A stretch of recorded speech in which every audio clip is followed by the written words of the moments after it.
हाँ, हम लोग पढ़ रहे हैं शास्त्रीय विचारधारा से संबंधित विचारक, जिसमें मैंने हेनरी फ्योल के बारे में बता दिया है। हेनरी फ्योल जो है शास्त्रीय विचारधारा के पिता या फादर ऑफ क्लासिकल थ्योरी कहे जाते हैं।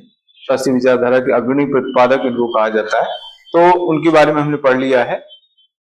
लूथर गुलिक की स्टार्टिंग की चीजें मैंने बता दी थी, और इनका जो योगदान जो है उसको हम आगे पढ़ेंगे। योगदान के अंतर्गत सबसे पहले आते हैं इनके प्रशासनिक सिद्धांत। लूथर गुलिक ने 10 प्रशासनिक सिद्धांत दिए हैं, जैसा कि हम पढ़ चुके हैं, पहले भी कई बार इसका जिक्र हो चुका है।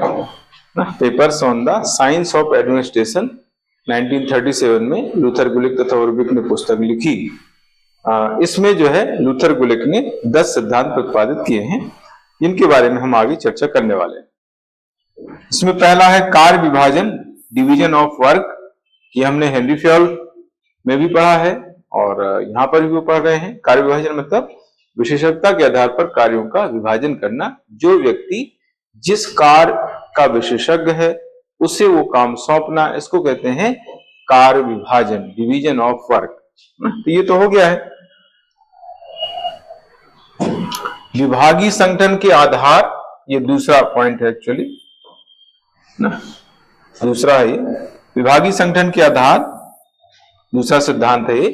विभागीय संगठन के आधार के अंतर्गत उन्होंने 4 P's दिया है। 4 P's मतलब किसी संगठन को या किसी विभाग को स्थापित करने के लिए 4 आधार जो है हो सकते हैं। ये लूथर गुलिक ने बताया है, जिसको कहते हैं 4 P's। तो यहां से क्वेश्चन एग्जाम में पूछा जाता है कि 4 P's किसने दिया है, 4 P's में क्या सम्मिलित है क्या नहीं सम्मिलित है, यानी 4 जो P हैं उसमें कौन नहीं आता है। हमने विकास प्रशासन के अंतर्गत भी 4 P पढ़ा है ना। डोनाल्ड सी स्टोन ने जो है विकास प्रशासन के अंतर्गत 4 P दिया हुआ है। और ये जो 4 P है ये लूथर गुलिक ने दिया है।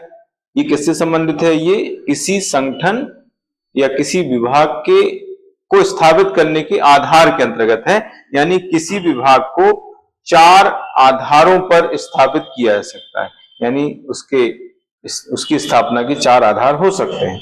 तो उसमें पहला जो P है पर्पज है, सबसे मेन है पर्पज, उद्देश्य, यानी किसी पर्टिकुलर उद्देश्य को ध्यान में रख करके संगठन की स्थापना करना, उसको कहा जाता है पर्पज, है ना, उद्देश्य। इसमें उदाहरण प्रतिरक्षा मंत्रालय। हालांकि ये यहां पर बहुत डिटेल हम नहीं पढ़ रहे हैं। जब पर्टिकुलर थिंकर पढ़े जाते हैं तो बहुत डिटेल फिर इसका हम पढ़ते हैं। यहां से क्वेश्चन भी अंदर से पूछ लेता है कभी कभी, लेकिन आपको इतना अंदर से क्वेश्चन नहीं पूछेगा। इसमें सीधा सीधा 4 P किसने दिया, 4 P में कौन सा P सम्मिलित नहीं है। लूथर गुलिक द्वारा विभागीय संगठन के आधार संबंधी दिए गए 4 P में कौन सा P सम्मिलित नहीं है।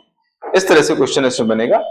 ज्यादा एग्जाम्पल पूछ सकता है तो वो भी संभावना कमी है ना। तो पर्पज यानी प्रतिरक्षा मंत्रालय। देखिए, पर्पज के आधार पर जो संगठन स्थापित होते हैं वो बड़े संगठन होते हैं, महत्वपूर्ण संगठन होते हैं ना। तो उसको कहते हैं, एक P हो गया पर्पज।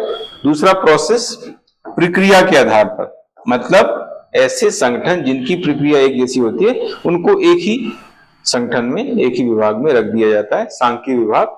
इसमें तकनीकी विभाग, देखो पर्पज के अंतर्गत बड़े विभाग सम्मिलित हैं, बड़े विभाग है ना, बड़े विभाग या मंत्रालय इसमें सम्मिलित किए जाते हैं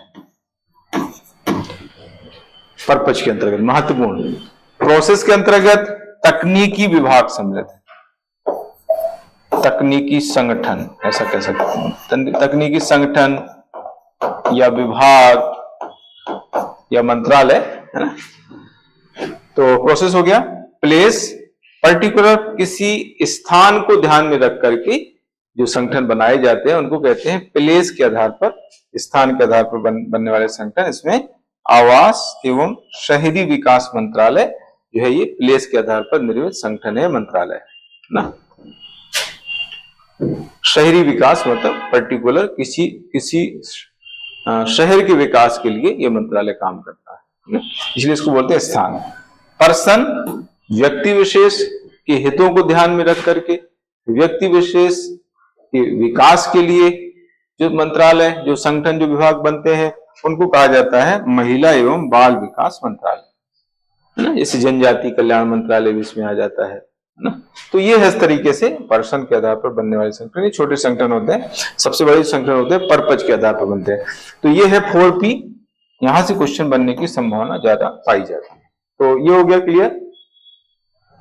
इसके बाद तीसरा है पद सोपान द्वारा समन्वय।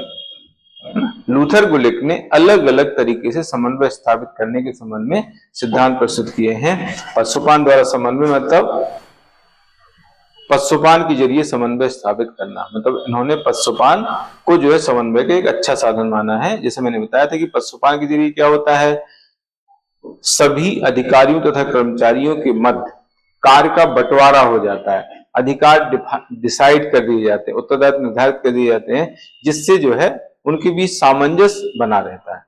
उनके बीच किसी तरह का गतिरोध नहीं होता है, किसी तरह के झगड़े नहीं होते हैं, कार्यों में दोहराव नहीं होता है। तो इसी को हम कहते हैं समन्वय, है ना। तो पदसोपान के द्वारा समन्वय स्थापित करना आसान होता है। उन्होंने सोद्देश्य समन्वय सिद्धांत दिया है, यानी एक उद्देश्य निर्धारित करके भी समन्वय स्थापित किया जा सकता है। यानी निचले स्तर के जो कर्मचारी हैं उनको उच्च पदाधिकारी क्या करता है, एक टारगेट दे देता है और एक टाइम फिक्स कर देता है, ये जो काम है आपको 2 दिन में करना है। तो वो आपस में समन्वय स्थापित करके काम करते हैं। उनको रिस्पॉन्सिबल बना दिया, तो भाई आपको 2 दिन में करना है, अगर आप नहीं करेंगे तो आपके खिलाफ जो है कार्रवाई की जाएगी। तो जो भी पदाधिकारी जो भी कर्मचारी काम कर रहे हैं उनको आपस में सामंजस्य स्थापित करके, समन्वय स्थापित करके उस उद्देश्य को अचीव करने का प्रयास करना पड़ेगा, प्रयास करेंगे। तो सोद्देश्य समन्वय का मतलब होता है एक निश्चित उद्देश्य डिसाइड करके भी समन्वय स्थापित किया जा सकता है। समितियों द्वारा समन्वय, अलग अलग क्षेत्रों में समितियों का गठन करके भी समन्वय स्थापित हो सकता है। समिति के जो सदस्य होते हैं वो आपस में मिल करके काम करते हैं, क्योंकि उनको जो है एक लक्ष्य दिया जाता है, उनको एक काम सौंपा जाता है। तो समिति के जो सदस्य होते हैं आपस में मिलकर अगर काम नहीं करेंगे तो वो काम पूरा नहीं होगा, है ना। तो समिति भी जो है समन्वय स्थापित करने का एक साधन है, ऐसा लूथर गुलिक का कहना है। एक समिति में मान लीजिए 5 सदस्य हैं, एक अध्यक्ष है, तो सब मिलकर के जो है आपस में कोऑर्डिनेशन बना करके वो काम करते हैं, तालमेल स्थापित करके काम करते हैं, जिससे जो है उनको काम करने में आसानी होती है। अगर वो लड़ाई झगड़ा करने लगेंगे तो उनको जो है लक्ष्य या उद्देश्य पूरा करने में परेशानी आएगी। तो सभी सदस्य मिलकर काम करते हैं। विकेंद्रीकरण, मैंने आप लोगों को हेनरी फेयोल के बारे में बताया था। हेनरी फेयोल ने 14 सिद्धांत दिए हैं, उसमें एक सिद्धांत केंद्रीकरण और ये है विकेंद्रीकरण। केंद्रीकरण का मतलब होता है जो अधिकार है, जो सत्ता है, उच्च स्तर पर केंद्रित रहना, यानी उच्च पदाधिकारी के पास सारी सत्ता अगर केंद्रित हो जाती है तो उसको हम कह देते हैं केंद्रीकरण। इसका अपोजिट होता है विकेंद्रीकरण। जब उच्च पदाधिकारी, उच्च संस्था निचले स्तर पर अधिकार सौंप देती है, हस्तांतरित कर देती है, तो उसको हम कह देते हैं विकेंद्रीकरण। ठीक है, तो यहां तक हो गया। प्रत्यायोजन, देखिए प्रत्यायोजन विकेंद्रीकरण लगभग सेम ही है, अंतर बहुत कम है। दोनों में सत्ता हस्तांतरित की जाती है। जब विधि अथवा संविधान के जरिए सत्ता हस्तांतरित की जाए तो उसको हम विकेंद्रीकरण कहते हैं। जैसे पंचायतों को अधिकार प्रदान करना, ये क्या है, विकेंद्रीकरण। इसी को हम कहते हैं लोकतांत्रिक विकेंद्रीकरण, है ना, डेमोक्रेटिक डिसेंट्रलाइजेशन। प्रत्यायोजन में क्या होता है, प्रत्यायोजन में जो है बिना विधि अथवा संविधान के अस्थायी आधार पर सत्ता सौंपी जाती है। जैसे एक प्राचार्य है ना, कॉलेज का एक प्राचार्य जब बाहर जाता है तो अपने किसी प्रोफेसर को जो उसके बाद वरिष्ठता में आता है तो उसको जो है वो अधिकार सौंप के चला जाता है। तो इसको प्रत्यायोजन कहा जाएगा, है ना।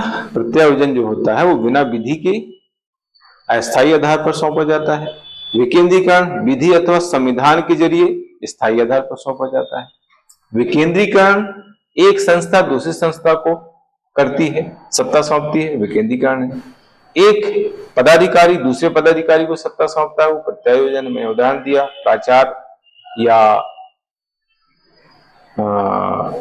सचिव है, किसी मंत्रालय का सचिव जो है जब कहीं जाता है तो अतिरिक्त सचिव या संयुक्त सचिव को सत्ता प्रदान करता है। सचिव के ठीक नीचे जो है एडिशनल सेक्रेटरी होता है, उसको बोलते हैं अतिरिक्त सचिव। फिर उसके नीचे होता है संयुक्त सचिव, ज्वाइंट सेक्रेटरी। फिर उसके नीचे होता है डिप्टी सेक्रेटरी, उप सचिव। फिर उसके नीचे होता है अवर सचिव, अंडर सेक्रेटरी। तो ये एक पद सोपान हायरार्की है। अभी हम जब सचिवालय पढ़ेंगे, राज्य सचिवालय, तो वहां पर ये जो है चीजें हम पढ़ेंगे, है ना। सचिवालय का टॉपिक आपके सिलेबस में दिया गया, ठीक है, वहां पर आएगा। तो ये प्रत्यायोजन की बात मैंने बताई कि प्रत्यायोजन जो होता है एक व्यक्ति दूसरे व्यक्ति को करता है, व्यक्ति से व्यक्ति में होता है। विकेंद्रीकरण विकेंद्रीकरण जो होता है संस्था, एक संस्था दूसरी संस्था को करती है, विकेंद्रीकरण हो गया, है ना। मैंने एक इसका जब पब्लिक पढ़ते डिटेल में तो उस समय जो है हम कुछ कोटेशन बना लेते थे इस तरह से। तो मैंने एक कोटेशन बताया था कि विकेंद्रीकरण जरूरत है और प्रत्यायोजन मजबूरी है ना। विकेंद्रीकरण जरूरत का परिणाम और विकेंद्रीकरण मजबूरी का परिणाम होता है ना। तो इस तरीके से मैंने दोनों में अंतर ही बता दिया। हालांकि सिलेबस में नहीं दिया, हाँ विकेंद्रीकरण सिलेबस में दिया गया है ना। तो वहां पर विकेंद्रीकरण प्रत्यायोजन में अंतर भी पूछ सकता है, सही है। तो हम उसका डिटेल आगे करेंगे। आदेश की एकता हम पढ़ ही चुके हैं, वन बॉस वन सबॉर्डिनेट, इसका मतलब होता है अलग से हम डिटेल इसके पढ़ेंगे। यानी एक अधीनस्थ को केवल एक उच्च पदाधिकारी द्वारा आदेश देना, इसको कहते हैं यूनिटी ऑफ कमांड, आदेश की एकता। नियंत्रण का विस्तार क्षेत्र, स्पैन ऑफ कंट्रोल, ये भी सिलेबस में आगे दिया हुआ है ना। स्पैन ऑफ कंट्रोल का मतलब होता है अधीनस्थों की वह संख्या जिस पर एक उच्च पदाधिकारी प्रभावी ढंग से नियंत्रण रख सकता है। यह अधीनस्थों की संख्या है जिन पर एक उच्च पदाधिकारी प्रभावी ढंग से नियंत्रण रख सकता है। यानी मान लीजिए एक उच्च पदाधिकारी जो है 5 अधीनस्थों पर नियंत्रण सही ढंग से रख पा रहा है, तो उसको हम कहेंगे उसका जो स्पैन ऑफ कंट्रोल है उस उच्च पदाधिकारी का 5 है ना। अलग अलग लोगों ने अलग अलग ये संख्या बताई है, इस पर हम आगे और चर्चा करेंगे। अलग से चूंकि टॉपिक दिया हुआ है तो वहां पर उसकी बात होगी। सूत्र तथा स्टाफ लास्ट है 10वां, ये भी टॉपिक आपके सिलेबस में दिया गया है। सूत्र तथा स्टाफ, लाइन एंड स्टाफ, इसको भी हम डिटेल में आगे पढ़ेंगे। लाइन जो है वो किसी संगठन के उद्देश्य से सीधे जुड़ा हुआ होता है। लाइन और स्टाफ जो है ये दोनों ही पदाधिकारी है ना। मुख्य कार्यपालिका को हेल्प करने के लिए जो है ये 2 तरह के पदाधिकारी होते हैं। वैसे एक और होता है सहायक स्टाफ भी होता है, लाइन स्टाफ एंड सहायक ऐसा करके होता है ना। तो मुख्य कार्यपालिका जो होती है उसको हेल्प करने के लिए ये मुख्य रूप से 2 तरह के पदाधिकारी होते हैं। ये जो है उसको हेल्प करने का काम करते हैं। लाइन जो है वो मेन होता है, लाइन जो अधिकारी होता है वो संगठन के उद्देश्य को प्राप्त करने के लिए प्रयास करता है, संगठन के उद्देश्य से सीधे जुड़ा होता है।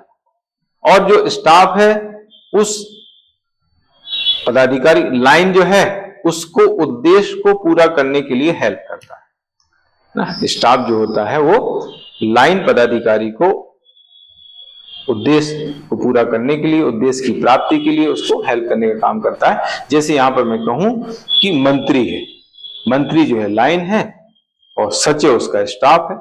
मुख्य कार्यपालिका अगर हम कहें तो राष्ट्रपति है, राष्ट्रपति हो गए मुख्य कार्यपालिका, उसके नीचे जो है मंत्री हो गए लाइन और स्टाफ हो गए सचिव, ठीक है। तो इस तरीके से हम इसको आगे डिटेल में पढ़ेंगे बहुत ज्यादा। अभी तो खैर मैंने बहुत संक्षेप में चीजें बताई हैं। तो ये है लूथर गुलिक की 10 सिद्धांत, प्रशासनिक सिद्धांत, 10 प्रिंसिपल्स ऑफ लूथर गुलिक। अब इसके बाद लूथर गुलिक का दूसरा योगदान है मुख्यालय तथा क्षेत्रीय कार्यालय के मध्य संबंध, तीसरा योगदान। सबसे पहले हमने पोस्टकार्ड पढ़ा, पोस्टकार्ड से क्वेश्चन बहुत ज्यादा आते हैं। फिर मैंने प्रशासनिक सिद्धांत बताए इनके 10, और तीसरी चीज है जो तीसरा योगदान है वो है मुख्यालय तथा क्षेत्रीय कार्यालय के मध्य संबंध। इन संबंधों को 3 भागों में उन्होंने बांटा है। मतलब 3 तरीके से जो है इसको हम एक्सप्लेन कर सकते हैं संबंधों को। एक मुख्यालय है और उसके नीचे जो क्षेत्रीय कार्यालय हैं उनके संबंधों को हम 3 तरीके से व्यक्त कर सकते हैं। लूथर गुलिक ने 3 तरीके से व्यक्त किया है। उसमें सबसे पहले आता है सभी अंगुलियां, ऑल फिंगर्स। सभी अंगुलियां, ऑल फिंगर्स।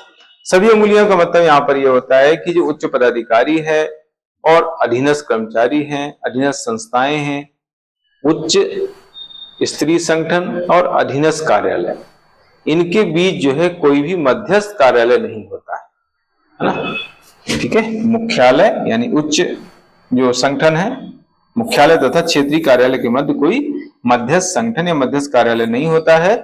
यानी जो मुख्यालय होता है वो अधीनस्थ जो कार्यालय हैं उनसे सीधे जुड़ा हुआ रहता है, उसमें बीच में कोई नहीं आता है ना। बीच में कोई भी कार्यालय नहीं होता है। मुख्यालय का सीधा अधीनस्थ कार्यालयों से संबंध होता है, डायरेक्ट संबंध होता है, डायरेक्ट उनसे जो है कांटेक्ट करता है, उनको आदेश देता है, उनको निर्देश देता है, डायरेक्शंस देता है। ठीक है, उसमें रेल मंत्रालय, डाकतार विभाग जो है ये इसकी एग्जाम्पल है। क्यों?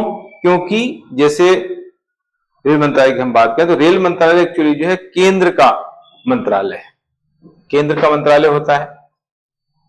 राज्य में इसका कोई मंत्रालय नहीं है, राज्य का विषय नहीं है, केंद्र का विषय है, संघ सूची का विषय है। तो केंद्र स्तर पर इसका मंत्रालय स्थित है, लेकिन राज्य में जो है कोई भी मंत्रालय नहीं होता है। इसके कार्यालय होते हैं, है ना। रेलवे स्टेशन वगैरह है तो रेलवे स्टेशन जो होते हैं, छोटी छोटी जगह रेलवे स्टेशन स्थित है, तो उन पर जो है कंट्रोल केंद्र के रेल मंत्रालय का ही होता है, क्योंकि राज्य में रेल मंत्रालय, रेल विभाग करके कोई विभाग नहीं होता है। तो ये ऐसी डाकतार विभाग का भी है, डाकतार विभाग भी जो है केंद्र का ही मंत्रालय होता है, राज्य में इसका भी कोई विभाग नहीं होता है। जैसे मान लीजिए किसी स्थान पर पोस्ट ऑफिस है, तो पोस्ट ऑफिस का सीधा संबंध जो होता है वो केंद्र के डाकतार मंत्रालय विभाग से होता है। उसके यहां पर जो है राज्य स्तर पर कंट्रोल करने वाला कोई विभाग ही नहीं है। ठीक है, तो ये है सभी उंगलियां, ऑल फिंगर्स इसको कहा जाता है। इसके बाद आता है लंबी भुजाएं, लॉन्ग आर्म्स, शॉर्ट फिंगर्स। लंबी भुजाएं, छोटी अंगुलियां। देखिए ये लंबी भुजाएं, छोटी अंगुलियां, इसमें क्या है, इसमें मध्यस्थ कार्यालय स्थित है, मध्यस्थ कार्यालय स्थित है। अब मध्यस्थ कार्यालय कहां पर स्थित है वो आपको यहां पर समझना है। लंबी भुजाएं, छोटी अंगुलियां। लंबी भुजाएं मतलब जो क्षेत्रीय कार्यालय, जो मुख्यालय है वो जो है उससे दूर जो है मध्यस्थ कार्यालय स्थित है, यानी क्षेत्रीय कार्यालय के समीप मध्यस्थ कार्यालय स्थित होता है, मुख्यालय से वो दूर है, क्षेत्रीय कार्यालय से समीप है, इसलिए उसको बोलते हैं लंबी भुजाएं।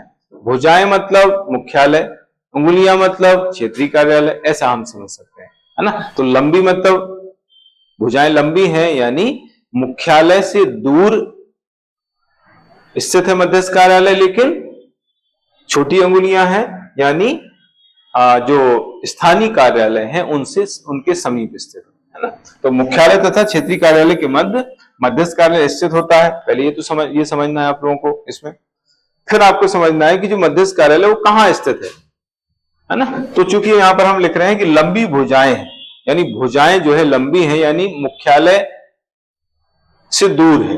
मुख्यालय की जो भुजाएं, मुख्यालय मतलब भुजाएं, और उंगलियां मतलब स्थानीय कार्यालय, है ना।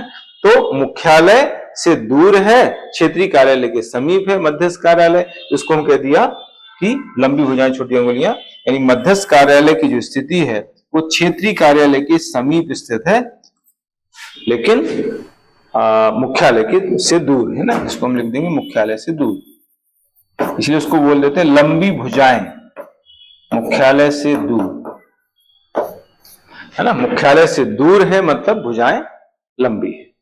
क्षेत्रीय कार्यालय के समीप हैं, उंगलियां छोटी हैं क्योंकि उनके समीप है, ऐसे उसको हम समझ सकते हैं। जिला प्रशासन इसका एग्जाम्पल है ना। जिला प्रशासन जो है राज्य जो प्रशासन है उसके पास में स्थित होता है, केंद्र से दूर होता है। है ना। यहां पर मुख्यालय, ऐसा आपको समझ लेना कि मुख्यालय मतलब केंद्र, अधीनस्थ कार्यालय, अधीनस्थ कार्यालय मतलब छोटे छोटे जो कार्यालय दूरस्थ क्षेत्रों में स्थित होते हैं उनकी हम बात कर रहे हैं, है ना। तो जिला प्रशासन जो है ये जो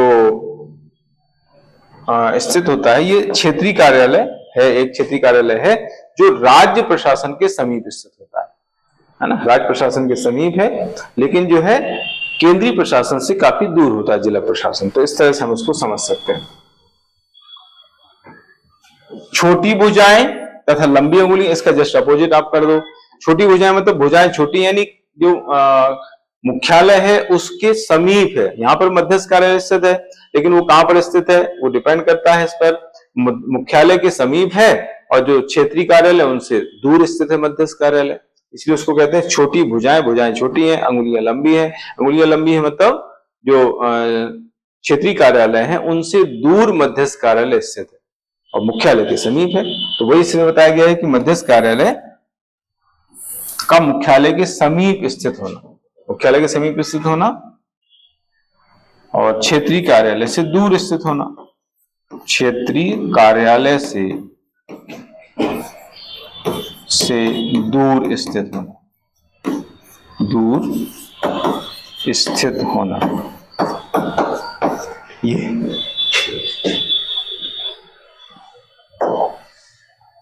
है ना, क्षेत्रीय कार्यालय से दूर स्थित है।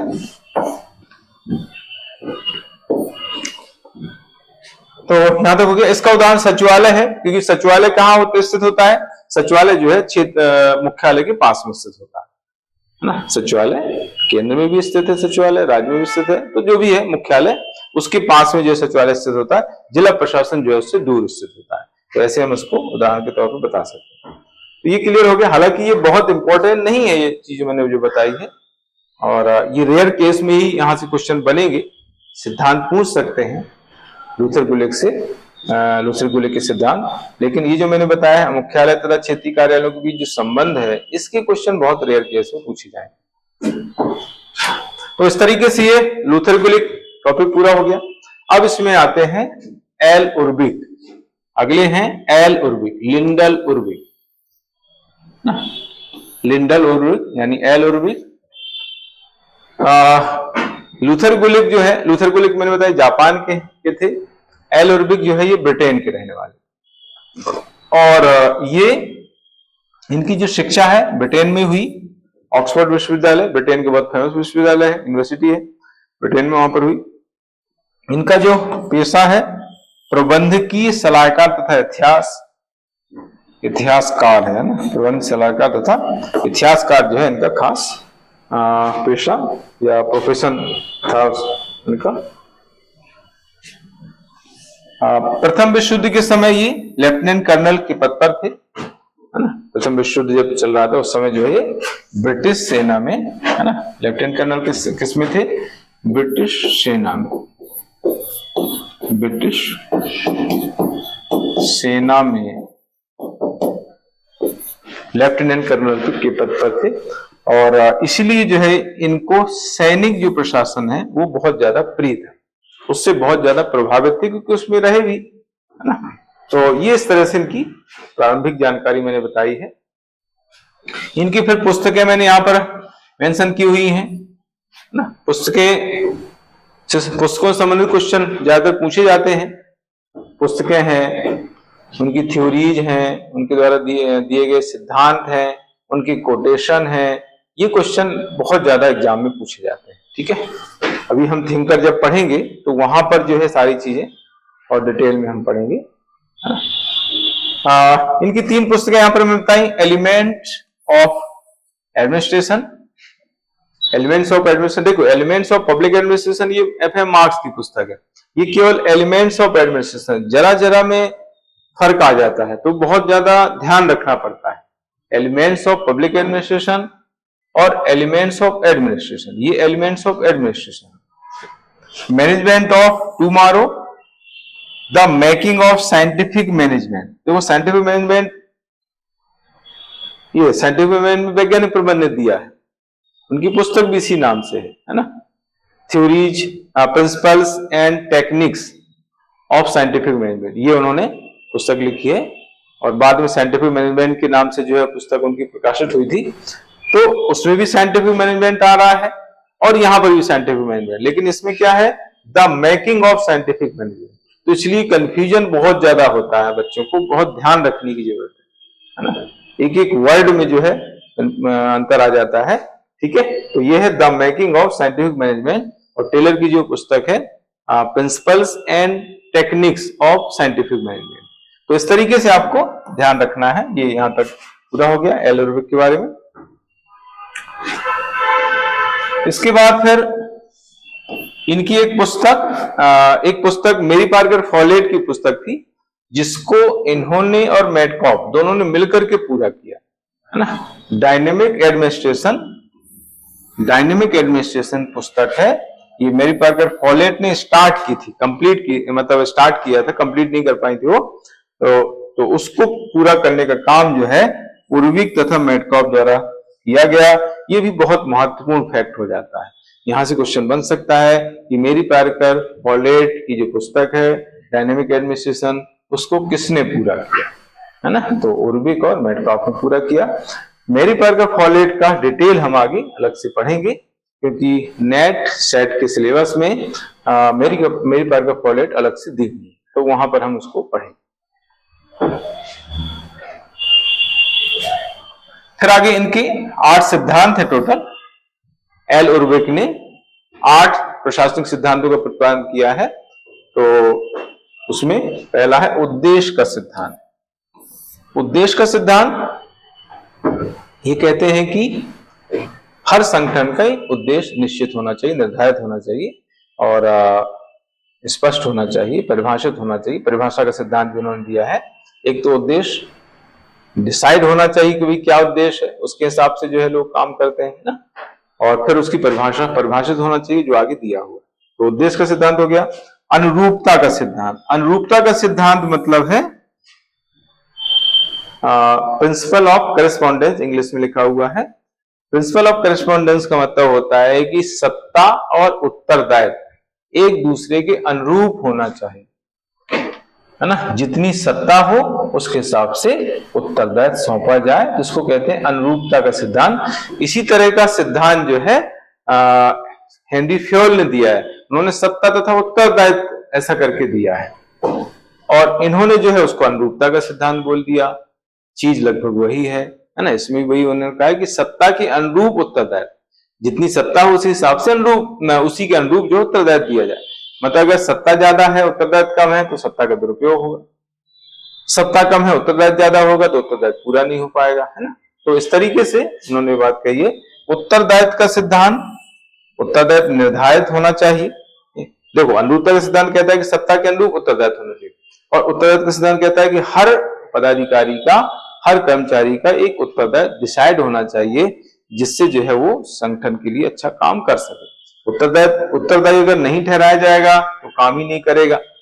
किसी के प्रति जो है उसको उत्तरदायी ठहराना कि अगर आप ये काम, आपको ये काम करना है, आप ये काम करेंगे, अगर आप काम नहीं करते हैं तो आपके खिलाफ जो है अनुशासनात्मक कार्रवाई की जाएगी। तो इसको कहते हैं उत्तरदायित्व, रिस्पॉन्सिबिलिटी। नियंत्रण का विस्तार क्षेत्र, स्पैन ऑफ कंट्रोल, हम पढ़ चुके हैं। इसका मतलब होता है एक अधीनस्थों की वह संख्या जिन पर एक उच्च पदाधिकारी प्रभावी ढंग से नियंत्रण रख सकता है, स्पैन ऑफ कंट्रोल। समन्वय का सिद्धांत, समन्वय, संगठन में समन्वय स्थापित होना चाहिए, है ना। जो भी काम करने वाले जो पदाधिकारी हैं, कर्मचारी हैं, उनके मध्य, उनके कार्यों के मध्य सामंजस्य स्थापित होना, ये समन्वय का सिद्धांत है। विशेषीकरण का सिद्धांत, वही कार्य विभाजन जो मैंने बताया है वहां पर। हेनरी फ्योल ने कार्य विभाजन जो दिया है, लूथर गुलिक ने भी कार्य विभाजन दिया है, और यहाँ इन्होंने भी जो वही बात कही है। विशेषीकरण मतलब वही है, विशेषज्ञता के आधार पर कार्यों को बंटवारा करना, नाम अलग है, उसका सेंस वही है। प्रिंसिपल ऑफ स्पेशलाइजेशन, यानी जो व्यक्ति जिस कार्य का विशेषज्ञ है उसे वो काम सौंपना। यानी तीनों ने जो है कार्य विभाजन का सिद्धांत दिया है, विशेषीकरण का सिद्धांत दिया है। तो अगर आपको ऐसा क्वेश्चन पूछा जाए, देखिए इंपॉर्टेंट, देखो यहाँ से मुझे याद आ गया, अगर इस तरह क्वेश्चन पूछा जाए कि संगठन संबंधी जो प्रिंसिपल्स है उनमें सबसे ज्यादा बल शास्त्रीय विचारधारा में किसमें दिया गया, तो उसमें कार्य विभाजन आता है ना। इंपॉर्टेंट बात मैं बता रहा हूं, अभी वहां पर वो फैक्ट छूट गया है, अभी मुझे याद आ गया कि ऐसा क्वेश्चन आया कि संगठन संबंधी जो प्रिंसिपल्स हैं, संगठन संबंधी जो सिद्धांत हैं, उनमें सबसे ज्यादा बल इसमें दिया गया शास्त्रीय विचारधारा के अंतर्गत, तो उसमें आता है कार्य विभाजन। क्योंकि आपने देखा कि 3 जो विचारक हमने पढ़े हैं, तीनों ने जो है ये सिद्धांत दिया है, इसका मतलब सबसे ज्यादा बल इसी पर दिया जा रहा है। ठीक है, परिभाषा का सिद्धांत मैंने अभी बताया कि जो भी उद्देश्य है वो निर्धारित होने चाहिए, है ना। संगठन के उद्देश्य निर्धारित होने चाहिए जिससे काम करने में आसानी हो, स्पष्ट होने चाहिए। पद श्रृंखला का सिद्धांत हायरार्की का पद सोपान का सिद्धांत है, इन्होंने इसको पद श्रृंखला कहा है ना। हायरार्की का मतलब वही होता है कि संगठन में जो है सभी जो पदाधिकारी कर्मचारी हैं उनके कार्यों को निर्धारित करना और सभी इकाइयों को परस्पर संबद्ध करना, एकीकृत करना, इसका भी डिटेल हम पढ़ें। तो यहां तक क्लियर हो गया। इसके बाद आते हैं मोनेरेले, हेनरी फ्योल, लूथर गुलिक, एल उर्बिक हमने पढ़ ली। मोनेरेले ये बहुत ज्यादा इंपॉर्टेंट नहीं है, इसमें सबसे ज्यादा जो इंपॉर्टेंट है वो हेनरी फ्योल है। हेनरी फ्योल के बारे में क्वेश्चन ज्यादातर एग्जाम में पूछे जा सकते हैं। ये यूएसए के रहने वाले थे। मोनेरेले दोनों साथ में ही ज्यादातर रहे, काम किया, दोनों उद्योगपति थे और शास्त्रीय विचारधारा का प्रतिपादन यूएसए में सबसे पहले इन्होंने ही किया है ना। शास्त्रीय विचारधारा का प्रतिपादन यूएसए में करने वाले पहले विचारक है ना। यूएसए में शास्त्रीय विचारधारा का प्रतिपादन करने वाले पहले विचारक माने जाते हैं, क्योंकि इसके पहले जितने भी विचारक आए वो यूएसए के नहीं थे। हेनरी फ्योल कहां के थे? फ्रांस के थे। लूथर गुलिक जापान के थे। एल उर्बिक ब्रिटेन के थे। ये पहले विचारक थे जिन्होंने यूएसए में शास्त्रीय विचारधारा का प्रतिपादन किया। ऑनवर्ड इंडस्ट्री की जो उनकी पुस्तक थी, उनकी पहली पुस्तक ऑनवर्ड इंडस्ट्री 1931 में आई, तो इस पुस्तक के प्रकाशन के साथ ही जो है इन्होंने यूएसए में ये जो सिद्धांत है, ये जो विचारधारा, उसका प्रतिपादन किया, onward industry, principles of organization. ये दोनों पुस्तकें हम जो है लोक प्रशासन के विकास के वहां पर पढ़ चुके हैं, चरण के वहां पर पढ़ी है। दूसरे चरण में ये सारी चीजें हमने पढ़ ली हैं। तो ये है मोनेरेले की पुस्तकों के बारे में। इसके बाद इन्होंने 4 सिद्धांत दिए हैं। मोनेरेले ने प्रशासन संबंधी 4 सिद्धांत दिए हैं। इनमें क्रियात्मक सिद्धांत है, क्रिएटिव थ्योरी, ये भी वही है, यही वो कार्य विभाजन संबंधी सिद्धांत है। इन्होंने भी कार्य विभाजन दिया। देखो अब 4 विचारक हम लोगों ने पढ़ लिए हैं और चारों ने जो है कार्य विभाजन सिद्धांत दिया। इसका मतलब यही हुआ कि शास्त्रीय विचारधारा में कौन से प्रिंसिपल पर सबसे ज्यादा बल दिया गया, तो वो है कार्य विभाजन। स्केलर प्रक्रिया, स्केलर प्रोसेस, पद सोपान को स्केलर प्रक्रिया इन्होंने कहा। ये भी क्वेश्चन एग्जाम में पूछा जाता है कि पद सोपान को स्केलर प्रोसेस किसने कहा है, तो मोनेरेले ने इसको स्केलर प्रोसेस कहा, मतलब पद सोपान वर्ड नहीं यूज किया है। तो यहां से भी क्वेश्चन बनता है। समन्वय का सिद्धांत इन्होंने दिया है और समन्वय को संगठन का प्रथम सिद्धांत इन्होंने माना है। तो यहां से क्वेश्चन बन जाता है, कौन से विचारक है समन्वय को प्रथम सिद्धांत मानते हैं। हालांकि समन्वय आपके सिलेबस में टॉपिक नहीं दिया गया है, लेकिन फिर भी पूछ सकता है, क्योंकि समन्वय शास्त्रीय विचारधारा के अंतर्गत एक प्रिंसिपल है, तो कहीं ना कहीं यहां से क्वेश्चन बन सकता है। इन्होंने भी सूत्र तथा स्टाफ का सिद्धांत दिया है। तो इस तरीके से 4 सिद्धांत इन्होंने प्रशासनिक सिद्धांत दिए हैं। और मेरी पार्कर फॉलेट भी इसमें आती है। मेरी पार्कर फॉलेट का हम अलग से अध्ययन करेंगे बाद में। तो इस तरीके से शास्त्रीय विचारधारा की जो विचारक हैं ये कंप्लीट हो जाते हैं, यानी यहां पर दूसरी जो विचारधारा है शास्त्रीय विचारधारा वो कंप्लीट हो जाती है। अब हम स्टार्ट कर रहे हैं तीसरी विचारधारा, जो है नौकरशाही या ब्यूरोक्रेसी, है ना। नौकरशाही विचारधारा, ब्यूरोक्रेसी थ्योरी इसको कहा जाता है इंग्लिश में, नौकरशाही विचारधारा। नौकरशाही विचारधारा ये औपचारिक संगठन से संबंधित विचारधारा। मैंने आप लोगों को स्टार्टिंग में बताया था कि 6 विचारधाराएं टोटल हम पढ़ते हैं पब्लिक एडमिनिस्ट्रेशन में संगठन संबंधी, जिसमें 3 विचारधाराएं औपचारिक संगठन से संबंधित है और 3 जो है अनौपचारिक संगठन से संबंधित है। 3 विचारधाराओं में हमने 2 पढ़ ली हैं, वैज्ञानिक प्रबंध, नौकरशाही, वैज्ञानिक प्रबंध, शास्त्रीय विचारधारा, और हम तीसरी पढ़ रहे हैं नौकरशाही विचारधारा। तीन अब आगे हम पढ़ेंगे, मानव संबंधवाद, व्यवहारवाद, व्यवस्थावाद, ये तीनों जो है अनौपचारिक संगठन संबंधी हैं, तो वो हम आगे पढ़ने वाले हैं। ब्यूरोक्रेसी थ्योरी, नौकरशाही विचारधारा, एक्चुअली इसका जो टर्म ब्यूरोक्रेसी जो वर्ड है ये सबसे पहले फ्रांस में आया है ना, सबसे पहले फ्रांस में जो है ये टर्म यूज किया गया और यूज करने वाले थे एक अर्थशास्त्री जिनका नाम था विंसेंट डी गोर्ने। तो ये क्वेश्चन बहुत ज्यादा एग्जाम में पूछा जाता है कि नौकरशाही यानी ब्यूरोक्रेसी शब्द का सर्वप्रथम प्रयोग किसने किया। जैसे मैंने आप लोगों को बताया था वैज्ञानिक प्रबंध यानी साइंटिफिक मैनेजमेंट शब्द का सबसे पहले किसने प्रयोग किया, तो लुई ब्रांडीज का नाम आता है, लुई ब्रांडीज ने किया।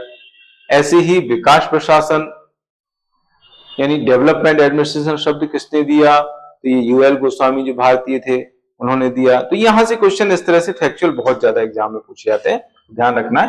तो ब्यूरोक्रेसी शब्द देने वाले जो विचारक थे इन्होंने सबसे पहले इसका यूज किया, वो कब यूज किया, तो 1746 का समय है। फ्रांसीसी अर्थशास्त्री थे विंसेंट डी गोर्ने, उन्होंने जो है ये वर्ड यूज किया। इसको डेट को लेकर इसके समय को लेकर कंफ्यूजन रहता है बच्चों को, कहीं कहीं 1745 भी लिखा मिलता है, लेकिन सही यही है 1746 सही है। कहीं कहीं जो है आपको एक और ईयर मिल सकता है 1745, इसलिए कंफ्यूज नहीं होना है, सही यही है 1746। फ्रांस के अर्थशास्त्री थे, उनका नाम विंसेंट डी गोर्ने, इन्होंने ब्यूरोक्रेसी शब्द का यूज किया, लेकिन उन्होंने ब्यूरोमेनिया वर्ड यूज किया।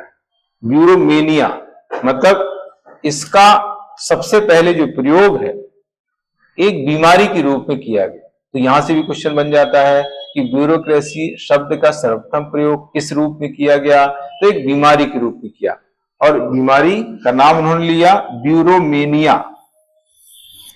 उन्होंने कहा था कि हमारे फ्रांस में ब्यूरोमेनिया नाम की एक बीमारी फैली हुई है जिसने पूरे फ्रांस में कहर ढा रखा है।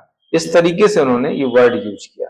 ये समय है 18वीं शताब्दी, 18वीं शताब्दी का समय है जब ये वर्ड यूज किया ना, ये है इसमें हम कह सकते हैं 18वीं शताब्दी। 18वीं शताब्दी में इसका यूज किया गया शब्द। नौकरशाही का जो उद्भव हुआ है, उद्भव तथा विकास पश्चिमी यूरोप में हुआ। पश्चिमी यूरोप यानी फ्रांस जर्मनी में सबसे पहले हुआ और 18वीं तथा 19वीं शताब्दी का समय है, इसके आसपास जो है पश्चिमी यूरोप में नौकरशाही का सबसे पहले उद्भव हुआ। इसके बाद फिर अन्य जो देश हैं वहां पर ये फैली है।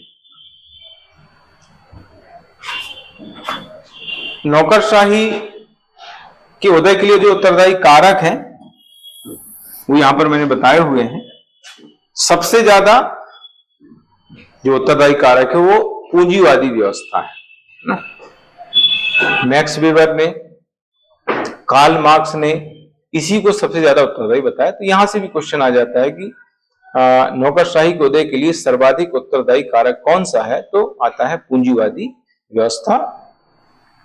इसको कार्ल मार्क्स ने भी उत्तरदायी माना है और मैक्स वेबर भी इसको उत्तरदायी बताते हैं। अभी हम आगे पढ़ें पूंजीवादी व्यवस्था कैसे उत्तरदायी है। पूंजीवादी व्यवस्था जो है एक्चुअली जो पूंजीपति थे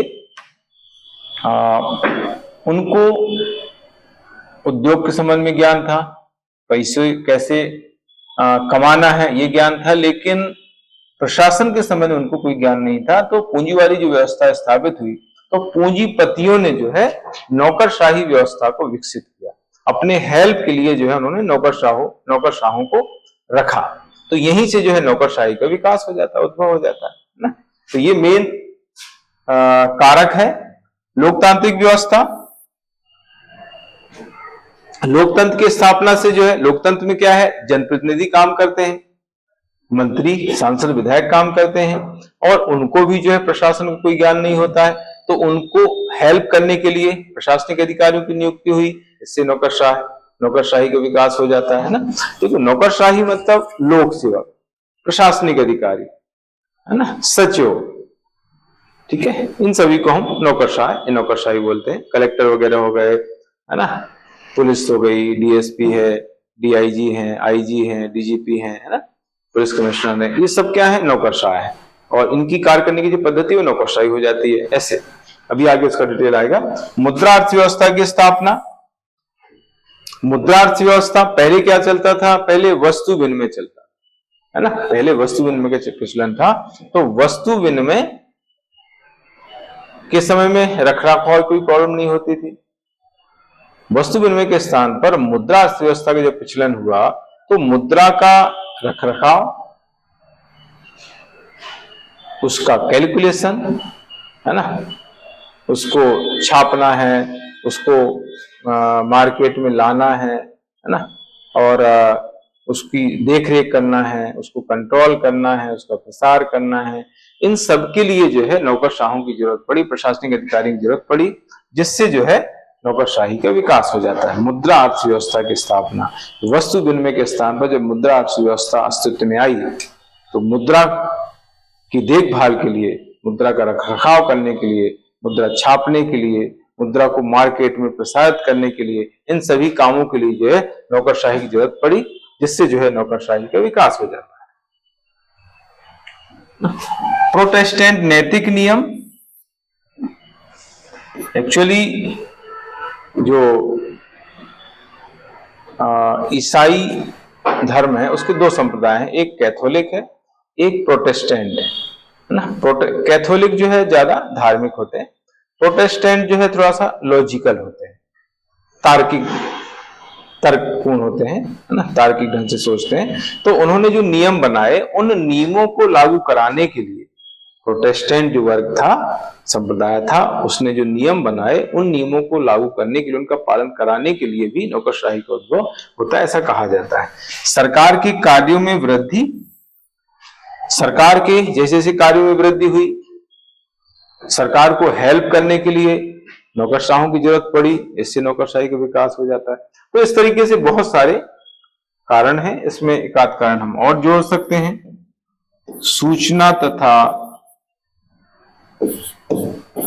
सूचना संचार एवं विज्ञान तथा प्रौद्योगिकी का अत्यधिक विकास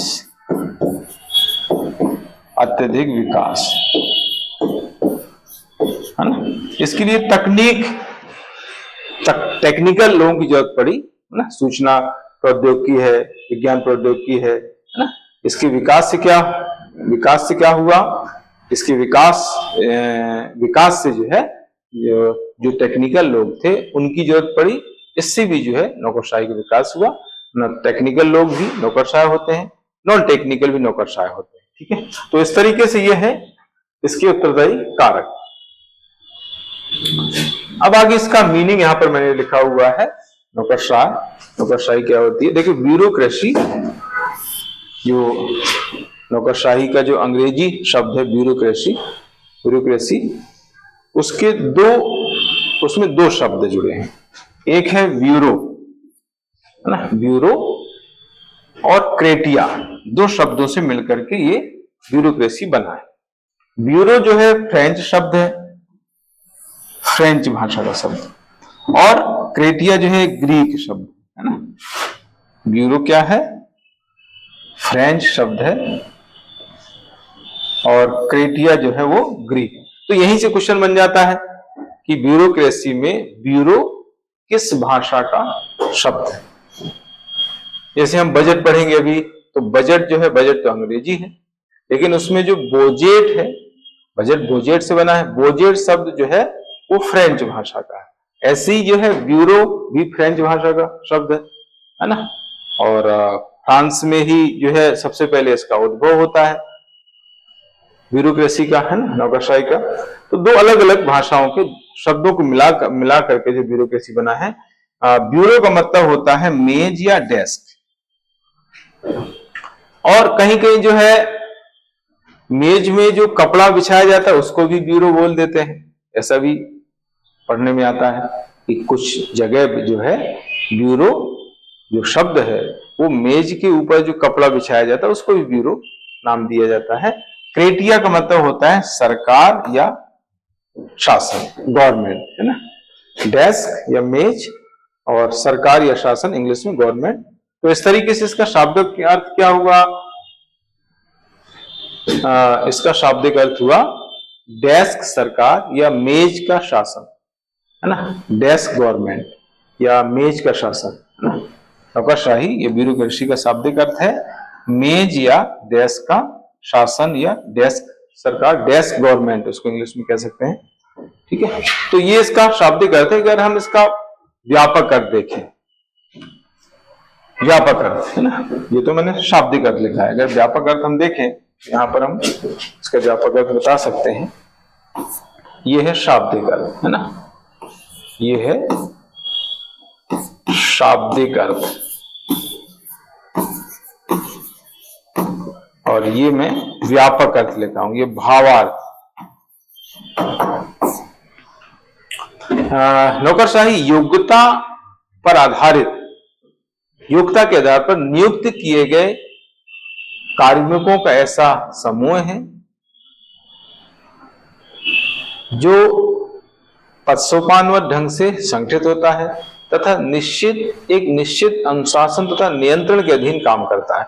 ये जो है नौकरशाही का एक्चुअल मीनिंग है ना। नौकरशाही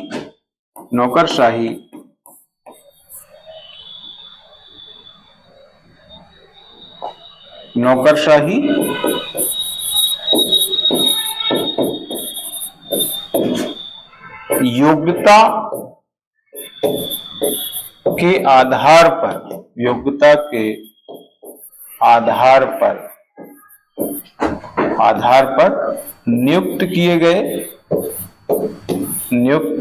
किए गए कार्मिकों का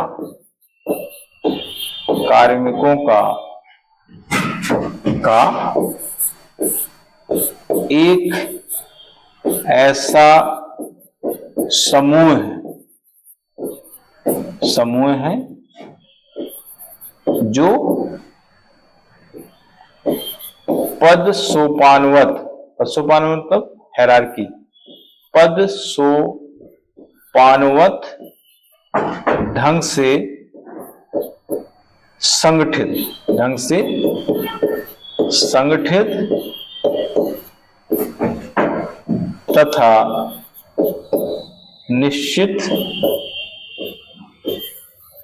तथा निश्चित अनुशासन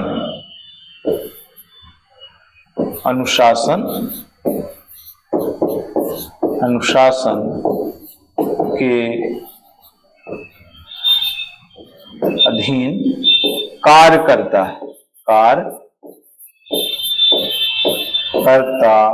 है ऐसा। ये नौकरशाही योग्यता के आधार पर नियुक्त किए गए कार्मिकों का एक ऐसा समूह है जो पदसोपानवत ढंग से संगठित होता है और एक निश्चित अनुशासन तथा नियंत्रण के अधीन कार्य करता है। मैंने थोड़ा शॉर्ट में लिख दिया। तो ये इसका एक मीनिंग है जो व्यापक, हम ब्रॉड मीनिंग कह सकते हैं, व्यापक अर्थ कह सकते हैं। तो दो तीन चीजें इसमें आपको समझना है कि एक तो कार्मिकों का समूह, जो भी कार्मिक हैं जो योग्यता के आधार पर नियुक्त हो रहे हैं वो है, और ये पदसोपान के माध्यम से, हायरार्की के माध्यम से संगठित होते हैं, है ना। जैसे हम सामान्य प्रशासन का पदसोपान देखें तो नीचे पटवारी होता है, पटवारी के ऊपर आरआई होता है, फिर उससे ऊपर नायब तहसीलदार, फिर तहसीलदार, है ना, फिर एसडीओ, है ना, डिप्टी कलेक्टर एसडीओ हो गया, एसडीएम हो गया, एडिशनल कलेक्टर हो गया, कलेक्टर हो गया, कमिश्नर हो गया। ठीक है, तो इस तरीके से ये होता है पदसोपान। ये सारे क्या है? ये नौकरशाही है। और निश्चित अनुशासन नियंत्रण के अधीन काम करते हैं। सरकार का इन पर अनुशासन होता है, सरकार का इन पर नियंत्रण होता है और सरकार द्वारा उनको जो है कुछ आचरण संबंधी नियम निर्धारित किए जाते हैं, उनका वो पालन करते हैं, तो उसको बोलते हैं अनुशासन, है ना। तो इस तरीके से ये इसका मैंने मीनिंग बताया हुआ है, यहां तक हो गया। फिर नौकरशाही को दो रूपों में व्यक्त किया जाता है ना। नौकरशाही जो है मुख्यतः दो रूपों में व्यक्त होती है। एक तो जैसे मैंने ये बताया प्रशासनिक अधिकारियों का समूह है, मुख्य रूप से इसको प्रशासनिक अधिकारियों का समूह बोला जाता है। और कभी कभी जो है नौकरशाही को कार्य करने की पद्धति भी बोल दिया जाता है। तो दोनों तरीके से नौकरशाही को व्यक्त करते हैं। तो एक तरफ हम बोल देते हैं कि नौकरशाही प्रशासनिक अधिकारियों का समूह है ना, इनको नौकरशाही बोल दिया गया। कभी कभी जो है नौकरशाहों की कार्य करने की पद्धति को बोलते हैं नौकरशाही। तो दोनों रूपों में जो है नौकरशाही को व्यक्त किया जाता है ना। प्रशासनिक अधिकारियों का समूह है और प्रशासन के कार्य करने की पद्धति, प्रशासन द्वारा जिस तरह से काम किया जाता है उसको भी नौकरशाही बोला जाता है। नौकरशाही की व्याख्या दो तरीके से हम करते हैं ना। नौकरशाही की अगर आपको अवधारणात्मक व्याख्या पूछी जाए तो दो इसके तरीके हो सकते हैं, दो आधार हो सकते हैं अवधारणात्मक व्याख्या के। नौकरशाही के अवधारणात्मक व्याख्या के दो आधार हो सकते हैं, दो रूप हो सकते हैं। उसमें एक है संरचनात्मक या संगठनात्मक, यानी ढांचा उसका, नौकरशाही का ढांचा, और प्रकारात्मक या व्यवहारात्मक यानी उसके काम। नौकरशाही का एक ढांचा और नौकरशाही द्वारा जो काम किए जाते हैं यानी जो उसका व्यवहार है उसको हम व्यक्त करते हैं उस रूप में। तो संगठनात्मक या संरचनात्मक के अंतर्गत पदसोपान आता है। पदसोपानवत ढंग से नौकरशाही संगठित होती है, मैंने अभी बताया। कार्य विभाजन, नौकरशाही के जो नौकरशाही संबंधी जो पदाधिकारी हैं, नौकरशाह हैं, उनके कार्यों का बंटवारा होता है। फिर लिखित नियम के हिसाब से जो है, नियम कानून के हिसाब से उनको काम करना पड़ता है, सारे नियम लिखित होते हैं। फिर यह है प्रकार्यात्मक, व्यवहारात्मक, उनका जो व्यवहार, उनके जो काम है, कैसे काम करते हैं ना, नौकरशाह कैसे काम करते हैं। तो निर्वैयक्तिकता, ऐसा माना जाता है कि अवैयक्तिक ढंग से काम करते हैं, यानी इनके द्वारा जो भी काम किया जाता है उसमें किसी व्यक्ति विशेष को ध्यान में रख करके काम नहीं किया जाता। व्यक्ति विशेष से उनका कोई लेन देन, अपने दायित्वों का वो निष्पक्ष रूप से निर्वहन करते हैं। तो यह है निर्वैयक्तिकता, ऐसा माना जाता है। मैक्स वीबर ऐसा कहते हैं। विवेकशीलता तार्किकता मतलब मूल्यों से परे होकर के काम करना। निर्वैयक्तिकता मतलब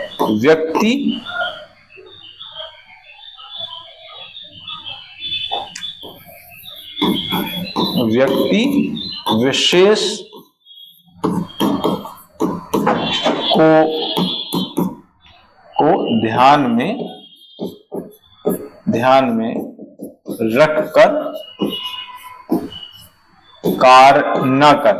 कार्य न करना है ना। व्यक्ति विशेष को ध्यान में रखकर कार्य न करना, यह निर्वैयक्तिकता। अवैयक्तिकता। तार्किकता, मूल्यों से परे,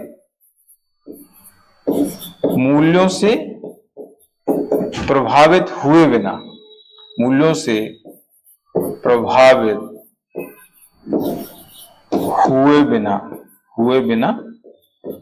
कार्य करना,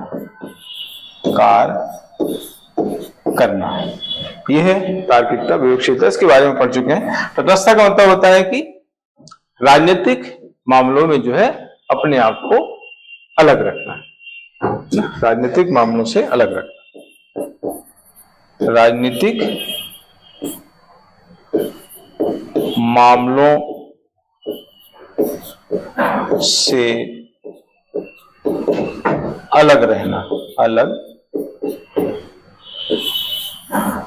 रहना, ये है ना। तो इस तरीके से ये है तीन इसके व्यवहारात्मक पॉइंट। तो ये पूरा हो जाता है। इसके बाद फिर इसके आते हैं प्रकार।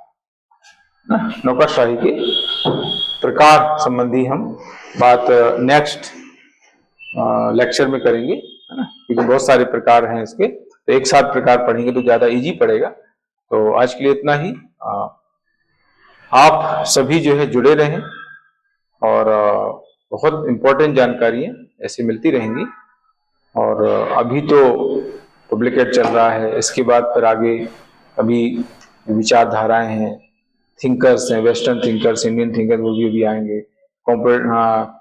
तुलनात्मक राजनीति है ना, भारत की विदेश नीति है, अंतर्राष्ट्रीय संबंध है, ये टॉपिक अभी आगे आने वाले हैं। तो इसी तरीके से आप तैयारी करते रहें आप सभी को बहुत बहुत शुभकामनाएं। Good luck. जय हिंद।